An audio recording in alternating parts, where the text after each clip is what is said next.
Hello again. Well, back to school brings with it school uniform expenses. Can locally produced uniforms help bring down costs? Well, the South African National Civic Organisation has renewed its call for value-added tax on school uniforms to be scrapped. Now, Chris Malimetsa from the organisation joining us this morning to talk about how we can make this possible. Chris, good morning. Morning. And thanks for your time. Good morning. So you're firmly of the belief that uniforms do not have to be as expensive as they are at the moment. Why are parents paying the prices they are when they don't have to at the moment? Who's responsible for that?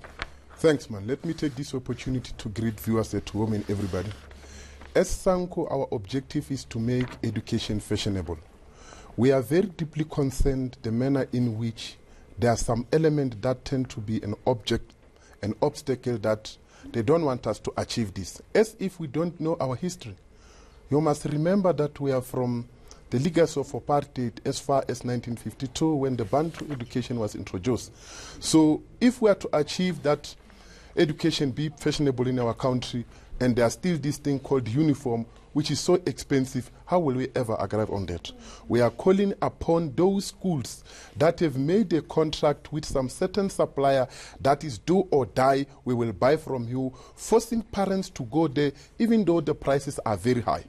There are an incident in terms of the commission where it has been vividly proven that there's a collision between the school and the shop where parents are ripped off simply because those people are eating the interest. So we are saying that is not correct and that must be really monitored. And if it comes to a push, those who found to be on the other side of the law be arrested.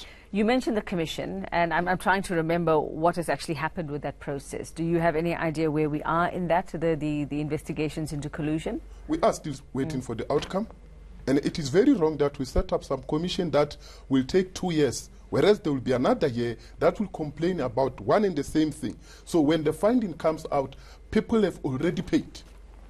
So, Chris, I mean, you would have those stores that provide uniforms saying, listen, this is a business, this is our business, we're in the business of school uniforms. Is that perhaps where the problem is that school uniforms is a business? It is a business, but that business must not rip off the school or deny a child an opportunity to get quality education. Let me give a classical example. Here is a child staying around the school. Simply because he cannot have this required attire by this school, he has to travel another 15 km, leaving quality education just around the corner, arrive at where he's supposed to study, being tired. Then that particular child is suffering simply because of this man-made kind of requirement.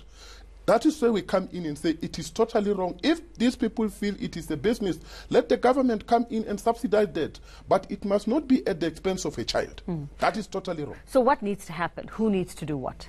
No, what needs to happen is that whoever get into the business of supplying uniform must know that it's not about to make money, it's to assist the community to make education fashionable. And if you get in here, the prices must be regulated and must be reduced to more accessible to the poor. It can't be correct that in a democratic dispensation, we have the richer get quality and the poor get nothing. So what happens if we have to say buy local, if we have locally produced school uniforms?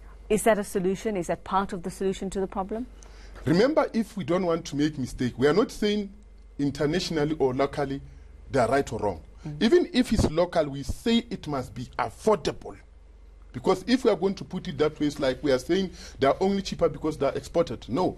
Anything that has to do with the school, if we are to achieve, it must be affordable and accessible. Well, it's one thing to say that, Chris, but what is it that parents and schools, I suppose, also need to actually do at the moment? Because those people who are in the business of uniforms know that parents need these, children need these, so they no rush to actually do anything about it because it means it's a bit of a catch-22 for parents, isn't it? You can't boycott the uniform, then your child can't go to school. So those people who do sell the uniforms are sitting comfortably knowing that the kids need it. So they don't really have to do anything at the moment. It is not a must that kids must have that uniform of that particular shop. Let that particular school, through their governing body, agree that because people cannot afford this expensive uniform, they go and buy affordable uniform, go to school.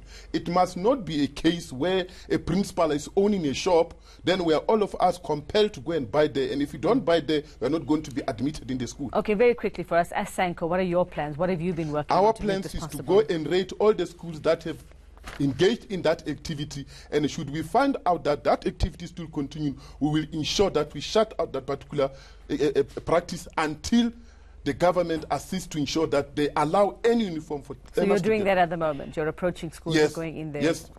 From off Wednesday, when we do our campaign, which is called Adopt a School, is what we are checking. And once we find out those things, we are reported them with immediate, and we let kids, those who don't have that expensive uniform, to come in.